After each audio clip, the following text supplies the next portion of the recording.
धार्मिक मान्यताओं के अनुसार भगवान विष्णु हर साल आषाढ़ माह में शुक्ल पक्ष की एकादशी तिथि से विश्राम करते हैं और कार्तिक माह में शुक्ल पक्ष की एकादशी तिथि पर जागते हैं।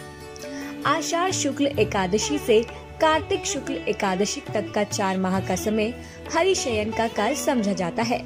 वर्ष के इन 4 माहों का संयुक्त नाम चातुर्मास दिया गया है। इसके दौरान जितने भी पर्व, व्रत, उपवास, साधना, आराधना, जप तप किए जाते हैं, उनका विशाल स्वरूप एक शब्द में चातुर्मास से कहलाता है। मान्यता है कि इन 4 महीनों के दौरान जगत की देखरेख भगवान शिव करते हैं। इस साल भगवान विष्णु 118 दिनों तक विश्राम करेंगे। भगवान विष्णु के विश्राम करने से सभी तरह के मांगलिक कार्य रुक जाते हैं। मान्यता है कि भगवान इस दौरान निद्रा में होते हैं। ऐसे में शुभ कार्य करने के बाद उनका आशीर्वाद नहीं मिल पाता है। आषाढ़ शुक्ल एकादशी को देवशयनी एकादशी, हरिशयनी एकादशी और पद्मनाभा एकादशी नामों से जाना जाता है। मान्यता है कि देवशयनी एकादशी पर व्रत रखने से व्यक्ति को सीधे मोक्ष की प्राप्ति होती है। वह सीधे प्रभु के श्री चरणों में पहुंचता है। तो आइए जानते हैं देवशयनी एकादशी का मुहूर्त और पूजा विधि। एकादशी तिथि प्रारंभ समय 19 जुलाई 2021 को रात्रि 9:59 से।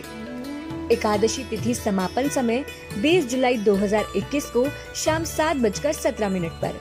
उदय तिथि 20 जुलाई को प्राप्त हो रही है, इसलिए देवशयनी एकादशी का व्रत 20 जुलाई को रखा जाएगा। व्रत का पारण समय 21 जुलाई को सुबह 5:36 से 8:21 तक रहेगा। एकादशी के दिन सुबह जल्दी उठकर स्नान आदि करने के बाद भगवान के समक्ष व्रत का संकल्प लें। इसके बाद मंदिर में दीप प्रज्वलित करें और नारायण का अभिषेक गंगा जल से करें। भगवान विष्णु को पुष्प और तुलसी दल अर्पित करें। देवशयनी एकादशी की कथा पढ़ें और आरती गाएं। भगवान को भोग लगाएं और आखिर में क्षमा याचना करें। दिन भर व्रत रखें, रात में जागरण करके भगवान के भजन गाएं।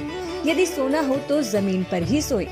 अगले दिन स्नान के बाद किसी ब्राह्मण को भोजन कराकर यथासंभव दान दक्षिणा दें और व्रत का पारण करें। मान्यता है कि देवशयनी एकादशी पर हरि कथा सुनने से जीवन के सभी संकट दूर हो जाते हैं। आइए जानते हैं देवशयनी एकादशी की कथा। सतयुग में मानधाता नाम का एक चक्रवर्ती राजा था, जो सत्यवादी और महान प्रतापी था। एक समय उस राजा के राज्य में 3 वर्ष तक वर्षा नहीं हुई और उसके राज्य में अकाल पड़ गया। प्रजा अन्न की कमी के कारण अत्यंत दुखी हो गई। प्रजा का दुख देखकर राजा कुछ सेना साथ लेकर वन की तरफ चल दिया। वह अनेक ऋषियों के आश्रम भ्रमण करता हुआ अंत में ब्रह्मा जी के पुत्र अंगिरा ऋषि के आश्रम में पहुंचा। राजा ने अंगिरा ऋषि से कहा, भगवान, सब प्रकार से धर्म पालन करने पर भी मेरे राज्य में अकाल पड़ गया है। जब मैं धर्मानुसार राज्य करता हूँ तो मेरे राज्य में अकाल कैसे पड़ गया? इतनी बात सुनकर ऋषि कहने लगे कि हे राजन, यह सतयुग सब युगों में उत्तम है।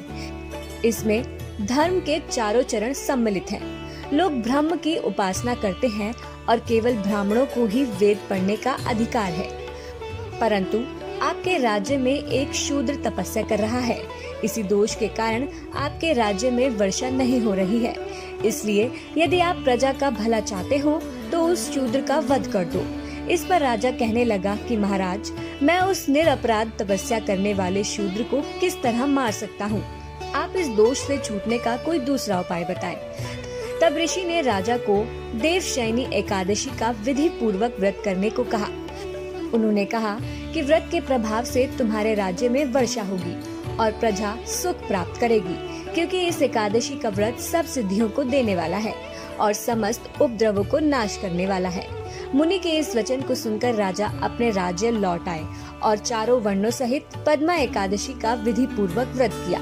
व्रत के प्रभाव से उनके राज्य में मूसलधार वर्षा हुई और पूरा राज्य धन धान्य से परिपूर्ण हो गया। अतः इस मास की एकादशी का व्रत करने से इस लोक में भोग और परलोक में मुक्ति प्राप्त होती है। भगवान विष्णु की कृपा सदैव आप सभी पर बनी रहे। नमस्कार।